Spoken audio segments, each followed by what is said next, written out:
జై శ్రీరామ్. 40 శ్లోకానికి భావం తెలుసుకుందాం.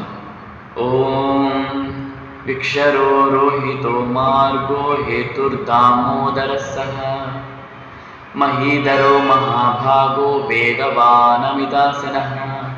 అంటే శ్రీ మహావిష్ణువు నిరంతరము ఈ భూమిపై సంచరించేవాడు, ఇప్పటికీ నశించినవాడు.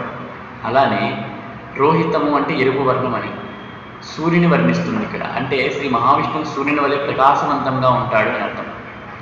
మార్గో ధర్మాన్ని పాటించే వారికి, ధర్మాన్ని ఇష్టపడే వారికి మంచి మార్గాన్ని చూపేవాడు శ్రీ మహావిష్ణువు.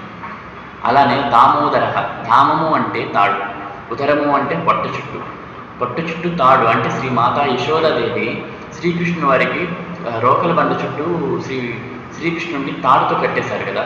ఇక్కడ అంతరార్థం వచ్చేసరికి కృష్ణ భగవానుడు అని అర్థం. అలానే మహీధరహో భూమిని ధరించినవాడు, మహాభాగో భోగ భాగ్యాన్ని ప్రసాదించేవాడు, వేగవానమిదాసన వేగస్వరూపుడు శ్రీ మహావిష్ణువు అని అర్థం.